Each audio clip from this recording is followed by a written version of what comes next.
अतुल सुभाष की कहानी अब किसी से छुपी नहीं है।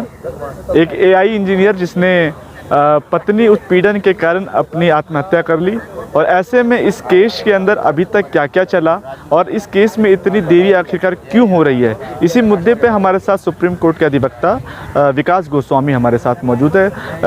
जिस तरीके से ये जजमेंट चल रहा है, इस केस को थोड़ा सा समझाइए, इस केस में अभी तक क्या क्या हुआ है। नहीं, अभी इसमें एक सबसे बड़ा विषय है अतुल सुभाष। अतुल सुभाष कोई एक सामान्य व्यक्ति नहीं, एक व्यक्ति अपने युवा जीवन में एक बीटेक की पढ़ाई करना, अपना घर छोड़ना, रिश्तेदार छोड़ने, सभी लोगों को छोड़ने के बाद में बीटेक की कंप्लीट पढ़ाई करने के बाद में उस बच्चे ने इतनी मेहनत की कि आज वो एआई में इंजीनियर हुआ। एक अच्छा पैकेज, अच्छा जीवन जीने वाला व्यक्ति। सोचने का विषय ये है कि आखिरकार उनकी शादी एक डेटिंग ऐप से परिचय होने के बाद उनकी शादी हुई। शादी होने के 2 साल के अंदर ही आखिर ऐसा क्या डिस्प्यूट हुआ जिससे कि उस लड़की को उनसे अलग होना पड़ा और उनके खिलाफ़ मुकदमा दर्ज कराना पड़ा। दूसरा, इसमें ठीक है, चलो मुकदमा हो गया, एक दहेज एक्ट का 498 का मुकदमा चला, 125 खर्चे के लिए मुकदमा चला। ऐसे मुकदमे चलने के बाद में व्यक्ति बेंगलोर में रहने वाला, मुकदमा उसका जौनपुर में चल रहा है। 120 डेट हुई लगभग सारी, जिसमें कि 40 बार उस व्यक्ति को बेंगलोर से जौनपुर आना पड़ा। जौनपुर आने के बाद में उसके बार पैसे की डिमांड होनी। एक उनके 2 साल का बेटा भी है जिससे उसे मिलाया नहीं गया। जज ने एक तरह, मुझे तो ऐसा लगता है उस जज का भी कुछ इसकी भूमिका इस केस में संदिग्ध है।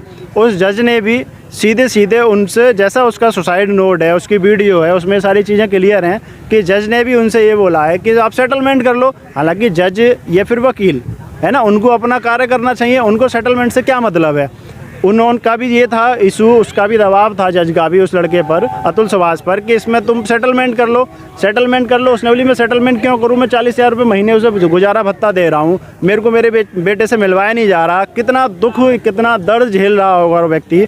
बेंगलोर से वहाँ तारीख करने आना, उसकी शादी एक उसको हम लव मैरिज भी बोल सकते हैं, क्योंकि ऐप के माध्यम से लव मैरिज भी हो सकती है। शादी हुई, शादी होने के बाद में वो अपने बच्चे से नहीं मिल पा रहा।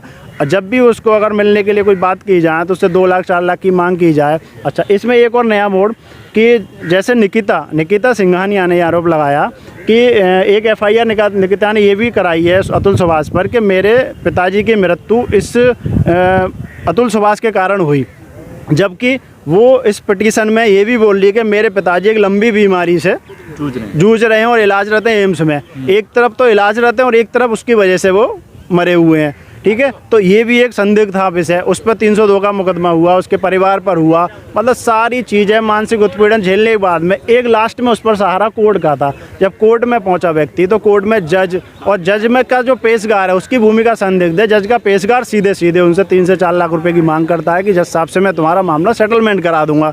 इन सब चीज़ों से देशकाल परिस्थिति उसके साथ ऐसी हुई कि उसको आत्महत्या करनी हुई। लेकिन मेरा ये मानना है कि आत्महत्या नहीं है, सीधी हत्या है।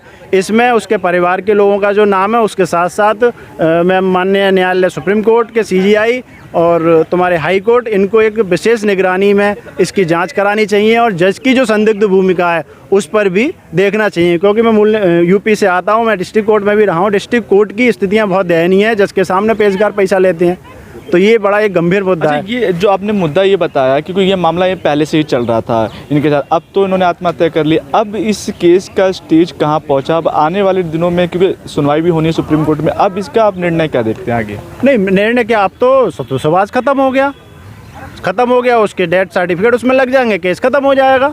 अब इस जजमेंट का कोई भी मतलब नहीं है, कुछ भी नहीं है इसमें केस में। अब तो ये केस एक नया रूप ले लिया और नया मोड़ आ गया इसमें कि अब उस अतुल सुभाष की जो आत्महत्या उसने की है या उसकी हत्या हुई, इसमें जांच हो।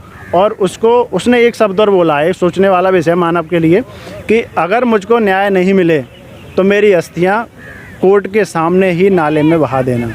ये एक हिंदू धर्म में एक बहुत सोचनीय विषय है।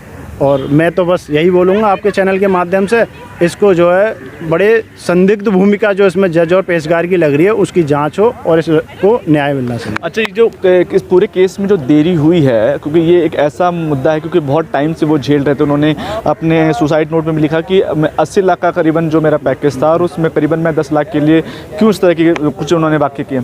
आप इस मुद्दे को कहाँ लगता है कि देरी क्यों हो रही है? बीच में ये टॉपिक कहाँ फंसा रहा जहाँ पे जजमेंट नहीं आया आया उनके फेवर में, जिस तरीके से उनके पत्नी जो है उनके ऊपर तमाम ब्लेम लगाती रही, जिससे आके वो मानसिक रूप से बड़े प्रताड़ित हुए। नहीं, अभी आप बोल रहे हैं कि उन्होंने आरोप लगाया उसकी पत्नी ने कि वो 10 लाख रुपए की मांग कर रहे हैं, जबकि अतुल सुभाष का ये खुद बयान है कि उसने खुद अपने ससुराल पक्ष के लिए 15 से 20 लाख रुपए किसी काम के लिए दे रखे हैं। जो व्यक्ति 15 से 20 लाख रुपए उस अपने ससुराल पक्ष के व्यक्ति को किसी को भी देगा, क्या उससे वो 10 लाख रुपए की मांग करेगा? दूसरा, हमारे देश में महिला आयोग, महिला कानून, महिला सारी चीज़ें हैं। इस पर सरकार को भी स्वतः संज्ञान लेकर पुरुषों के लिए कुछ न कुछ ऐसी व्यवस्थाएं हों, ऐसे कानून बने जिससे कि इन सब चीज़ों का समाधान हो। और दूसरा, ये जो फैमिली मैटर है, ये फैमिली मैटर जो इतना लंबा खिंचता है, इससे भी कहीं ना कहीं स्थितियाँ आत्महत्या के लिए या मौत के लिए जिम्मेदार होती हैं। आज एक अतुल सुभाष ही नहीं है, ऐसे भिन्न भिन्न लोग हैं जो सिस्टम से तंग आकर जिन्होंने आत्महत्या की। चाहे मध्य प्रदेश के दर्जा प्राप्त तो राज्य मंत्री, उन्होंने भी सुसाइड किया। एक शायद मेरे को जितना ज्ञान है हिमाचल के MP थे, उन्होंने भी सुसाइड किया। ऐसे रोज़ाना आज ही ये पहला विषय नहीं है। पुरुष हर दिन पर डे 100 से 150 लोग आत्महत्या कर रहा है, जूझ रहा है। उसके लिए सरकार को भी स्वतः संज्ञान लेना चाहिए। चलिए, बहुत बहुत धन्यवाद। तो हमारे साथ बात कर रहे थे ये विकास गोस्वामी थे, जो कि सुप्रीम कोर्ट में प्रैक्टिस करता अधिवक्ता है, और पूरे अतुल सुभाष की जो अभी तक की कहानी रही, और अब तक जो है जजमेंट अभी तक आया नहीं है, सुप्रीम कोर्ट में मामला चल रहा है। आने वाले दिनों में आखिरकार इस तमाम चीज़ों पर क्या निर्णय आता है, ये देखने वाली बात होगी। लेकिन बिहार के समस्तीपुर का रहने वाला ये AI इंजीनियर आखिरकार किस तरीके से प्रताड़ित होता है, किस तरीके से उसकी बातें नहीं सुनी जाती, ये तमाम जो चीज़ें हैं उसके सुसाइड नोट पर बाकी है। बाइस्कोप न्यूज़ के लिए दीपक कुशवाहा की रिपोर्ट, दिल्ली।